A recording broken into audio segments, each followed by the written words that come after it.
నువ్వే కాదు, నేను పెళ్ళంటూ చేసుకుంటే నిన్నే చేసుకుంటాను. నువ్వే నా భర్తవి. నువ్వు నా వాడివి అయ్యేంత వరకు 100 సార్లైనా ఇలాగే నిశ్చితార్థాలు చెడగొడతాను. నిశ్చితార్థాలు మానేసి పెళ్లికి రెడీ అయినా నేను ఖచ్చితంగా చెడగొట్టి తీరుతాను. దాన్ని ఎలా పెళ్లి చేసుకుంటావో చూస్తాను. ఏంటి కొడతావా? కొట్టు కొట్టు.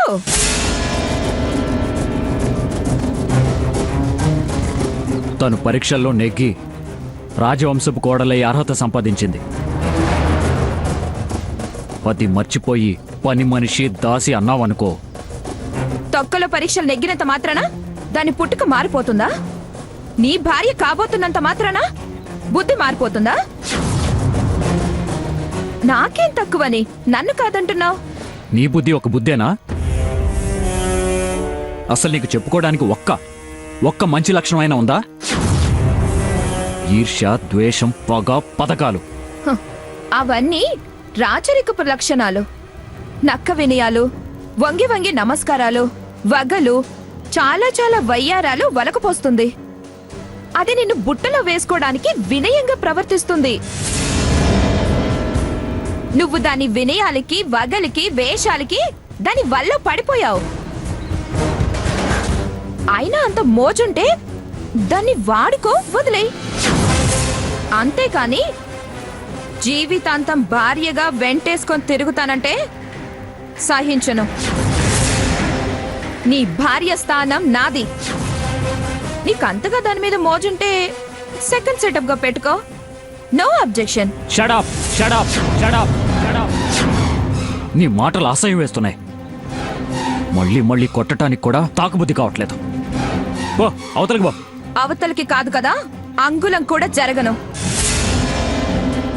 నీ మనసులో దానికి చోటు దక్కనివ్వను. లేక అంటూ నా కొంగు పట్టుకుని తిరిగేలా చేస్తాను.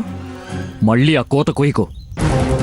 అది ఈ జన్మలో కుదరదు అంటావు, కానీ ఈ జన్మలోనే నిన్ను నేను భర్తగా పొంది తీరుతాను. దానికోసం ఎంత దుర్మార్గ పనైనా చేయడానికి వెనకాడ్ను. ఛాలెంజ్ చేసి చెప్తున్నాను బావా, లేఖని, నీ మరదల్ని, నీ మేనత్త కూతుర్ని, సేమ్ బ్లడ్ ఉన్న దాన్ని. నువ్వే నా భర్తవి, నువ్వే నా భర్తవి. ఎప్పటికైనా మిస్సెస్ లేఖ ఆదిత్య అని పిలిపించుకొని తీరుతాను. ఆ భగవంతుడు కూడా దీన్ని మార్చలేడు.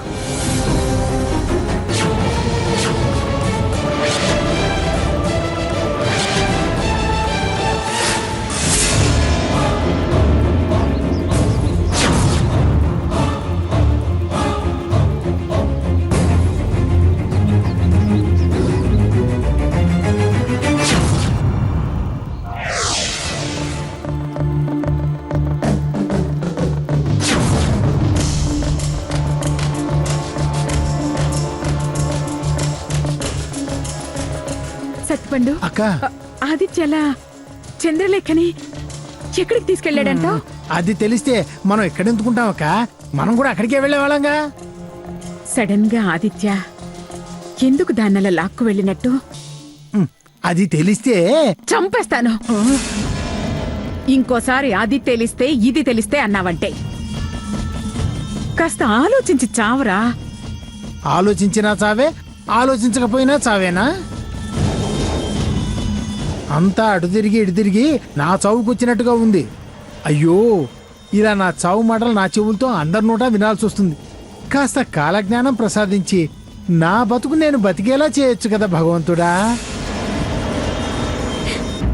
మమ్మీ వచ్చావా లేఖ? ఎక్కడికి తీసుకెళ్లాడేవాడు? బెదిరించడానికి, బెదిరించి భయపెట్టడానికి. బెదిరించటానికా? దానికోసం ఎక్కడి దాకానో తీసుకెళ్ళడం దేనికి? ఇక్కడే బెదిరించచ్చుగా. అసలేం జరిగింది? ఏమని బెదిరించాడు? అదే మమ్మీ, ఆ పిచ్చి వాళ్ళు ఉన్నారు కదా, అదే పెళ్లి వాళ్ళు. నేను మావయ్య వాళ్ళ ఇంటికెళ్ళి మాట్లాడిన విషయాలన్నీ బావ దగ్గర కక్కేశాను.